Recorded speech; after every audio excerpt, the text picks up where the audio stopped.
First, I had to fly to Los Angeles, which, as we know from the song, is a great big freeway.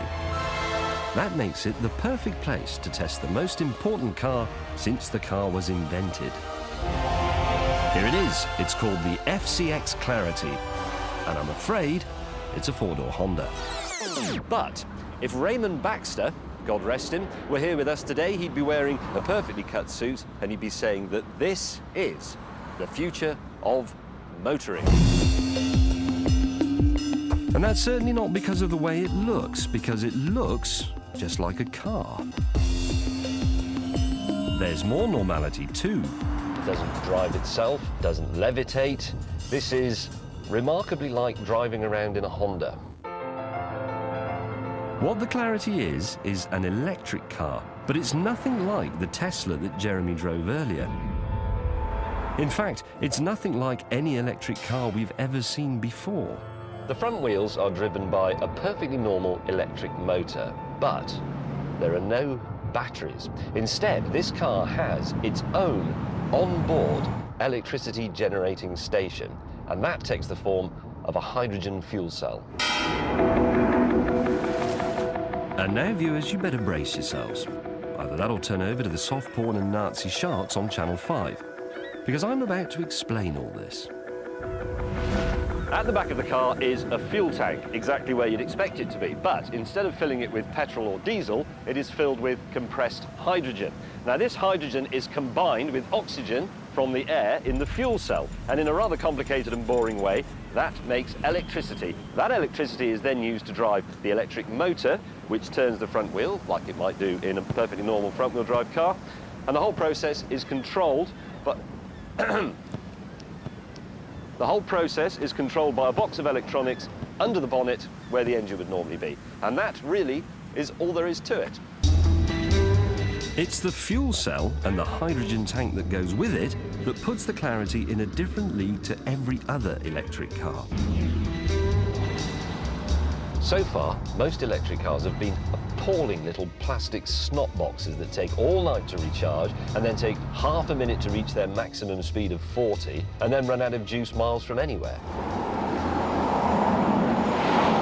Prius, sucker.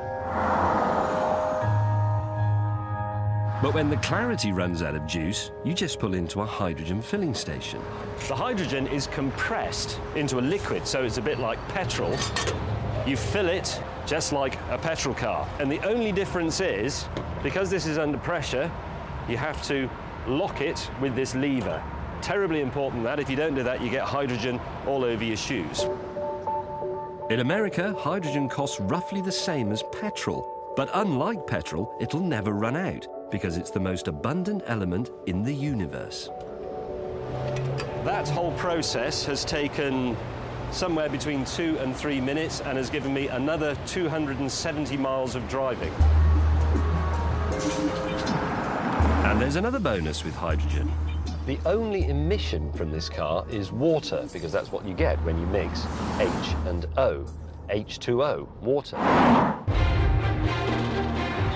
Of course, I'm not going to pretend that a four-door saloon is as much fun to drive as that Tesla. But that said, the Clarity isn't bad.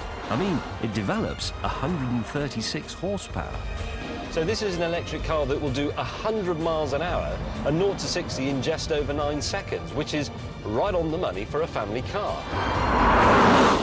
Listen, this was belting through the mountains, accompanied by a little woo sound. Whoa, this is making my blue ball go all orange. I should probably explain that. You see, on the dash, there is this little blue circular symbol which grows the more vigorously I drive. The bigger it is, the more hydrogen I'm using. And if I really put the hammer down like this, it turns orange. At the moment, the Clarity is only available in California. So I decided to ask an ordinary California motorist what he thought of it. Mind you, this chap does seem to like his cars. He's American talk show host Jay Leno. It's my favorite ad. If you notice, the car is skidding off the road in their own ad. That's how bad handling a car was. I'm trying to come up with a bit of a setup like this next to my house, albeit quite a bit smaller.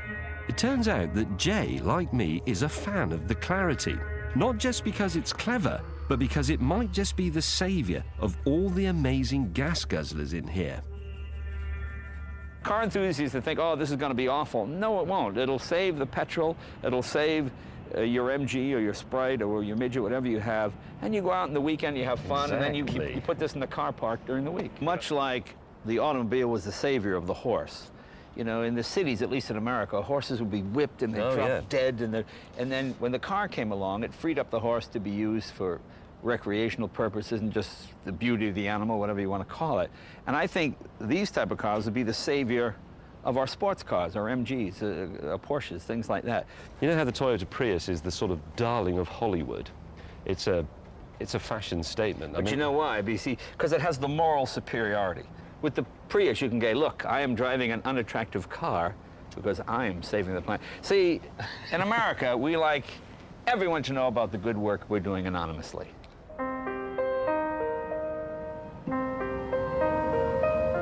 I'm absolutely convinced that the Clarity is the most important car for 100 years. And there's a very good reason for that. One day, we will, sadly, run out of oil, and then we'll need something else. Now, electric cars have always seemed very promising, but as long as they're powered by batteries, they don't quite cut it. I mean, think of all the people down there driving around. We've built our lives around the car as we know it. You get in, you drive as far as you want to go, you fill up, you drive some more. That is the freedom that a petrol-powered car gives you. If its replacement is something that goes for 10 yards and then takes 4 hours to bring back to life, we'll have gone backwards. The Clarity, though, is different. It fits the life we already have. The reason it's the car of the future is because it's just like the car of today.